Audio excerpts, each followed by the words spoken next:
Well, I hope the next generation of Paynes don't inherit an empty protein cabinet. Well, there's likely to be a next generation. Thank you. The script is all finished, ready for this week. I'm gonna need the camera. Master spent several weeks on this film and came away with nothing. It was Lewis Payne that got this script finished. Well, Lewis Payne can't film this video. I think he can quite easily. He's hardly around. Works from home. Well, tell him he doesn't need to anymore. More than aware. Tell him I expect him for a performance review. He'll refuse. Well, then tell Lewis he's fired. You are aware who we're talking about, right?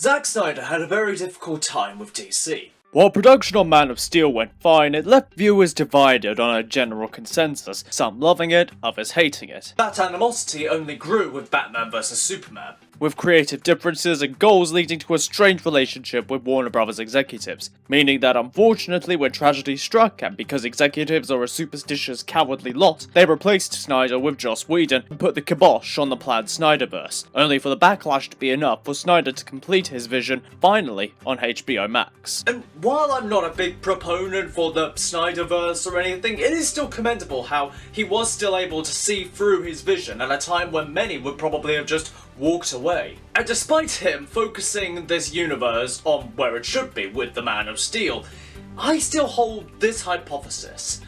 Zack Snyder was better suited to direct a Batman film than he is a Superman film. Let's be honest here. This is pretty much a Batman film guest starring Superman with a Wonder Woman cameo. Mostly because the scenes with Batman are the most compelling and interesting, while Superman only has people preaching at him or telling him what symbols mean and what he should or should not do. But I'm getting ahead of myself. Let's start with the plot. The film stars Henry Cavill as the Big Blue Boy Scout as he gets into hot water with Congress over an incident in Africa, as many question what someone with his level of power should do. While that's going on, Ben Affleck's Batman moves to procure a large deposit of kryptonite being transported as depositive to Jesse Eisenberg's Lex Luthor, coming across a mysterious woman played by Gal Gadot. Luthor, meanwhile, adds fuel to the fire as he frames Superman for killing people during the African incident, moving to have the kryptonite imported as a deterrent against Superman, increasing the Dark Knight's paranoia and eventually creating a monster out of what is left of General Zod. Tensions rise, collisions explode out, and forces unite as justice dawns. And while many people were skeptical of Ben Affleck's initial casting, many people changed their tune once they actually saw the film and realised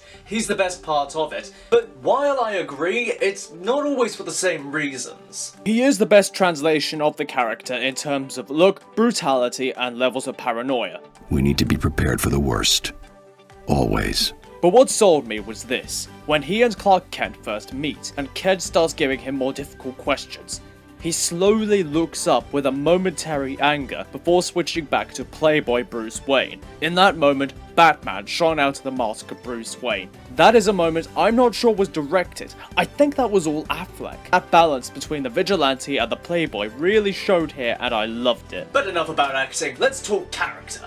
This is a Batman who has been in the game probably too long. 20 years of beating criminals and monsters to a pulp, and he's becoming reflective. Because nothing has really changed. There are still more criminals on the street, the police are just as negligent, people are still suffering, and the city is not improving. Couple that with the loss of life in the opening, so many lives destroyed by this invasion, people crippled, killed, and worst of all, children that lost parents just like he did. I think these two things compound in his mind, along with the idea of legacy. As he says, I'm older than my father was. His time to go is drawing nearer. He knows it. And what has he accomplished? People say that his brutality is out of character, or why is he fighting Superman? For the same reason he fights crime.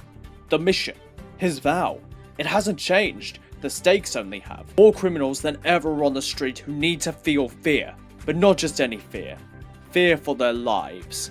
And here is someone, a god, an alien who says he's here to do good. Yet on the day he entered the world stage, Bruce Wayne saw the thing he swore to never let happen again. A child losing their parent because of some punk with the biggest gun imaginable. Until finally, his vengeful anger consumes him. The bat consumes him. Until he becomes no better than the criminal that killed his parents, almost separating parent and child. His anger overweighed his compassion, until he realizes what he has become, and says no. But that doesn't mean he won't still break some bones as we take a look at...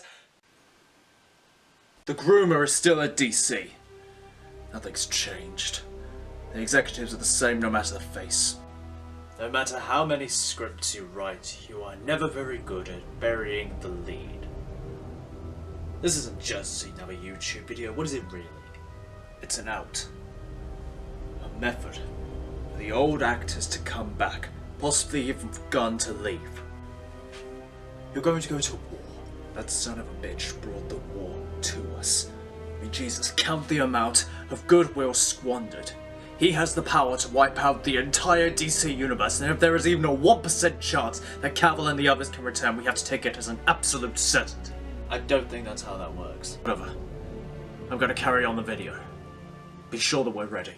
The only fight scene worth looking at takes place at the end of the second act. As Martha Kent is held hostage by 24 armed men, 2 in the room with her, 22 in the main lobby of the second floor. Oh, we're gonna see some good stuff here today! Remember, this is a Batman with 20 years of experience, an undisclosed amount of training, built like a tank, and with a lay of the land. Those poor souls.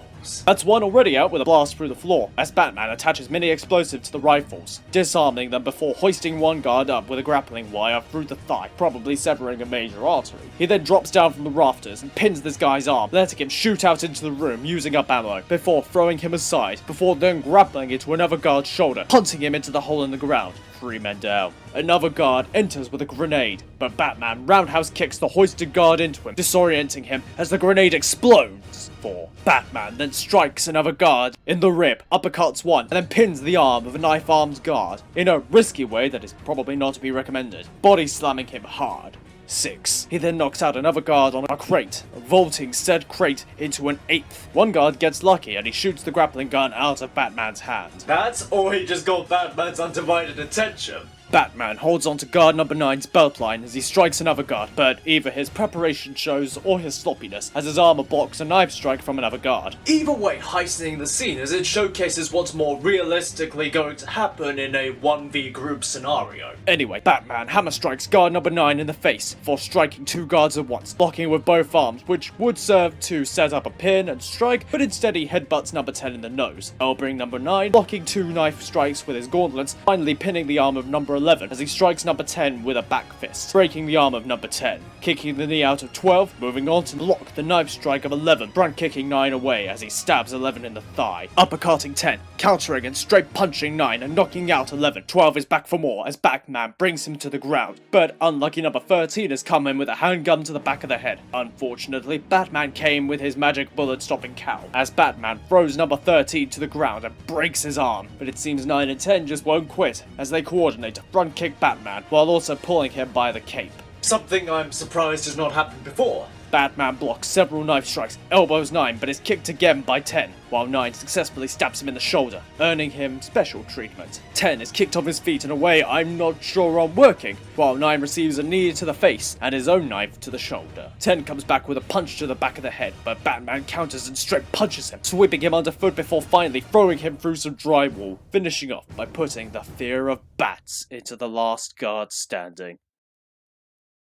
So I'm guessing the remaining 9 guards were dealt with off-screen? It's easy to see why Ben Affleck garnered so much acclaim so quickly as the character, and seeing as how this fight scene has been compared to one of the greatest game franchises of the 21st century, one which has had great acclaim over the years for its combat. And not only that, but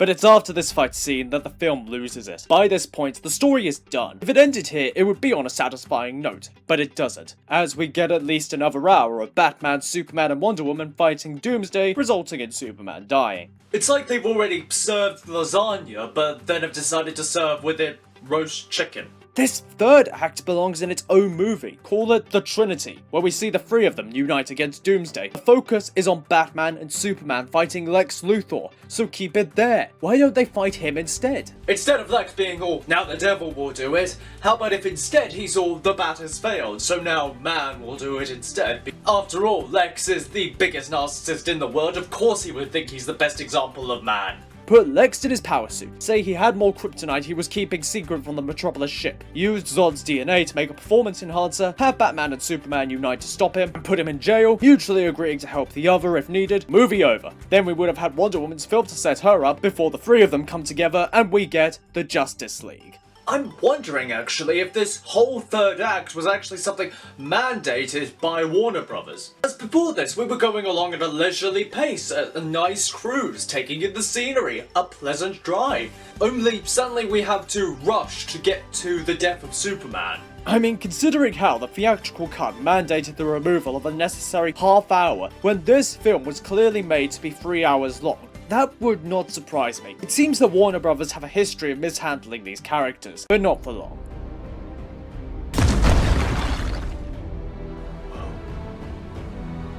Here I am. Lewis, you have to listen to me. I don't.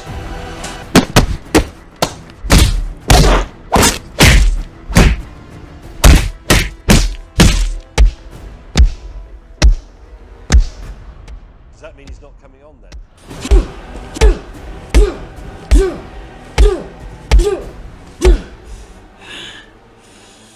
You were never a chairman.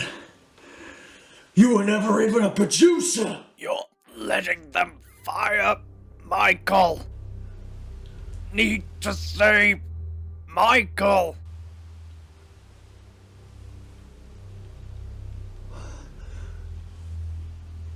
Why did you say that? Why did you say that name? Why did you say that name? We were going to bring him back in a Batman Beyond movie. Really? No, we cancelled it.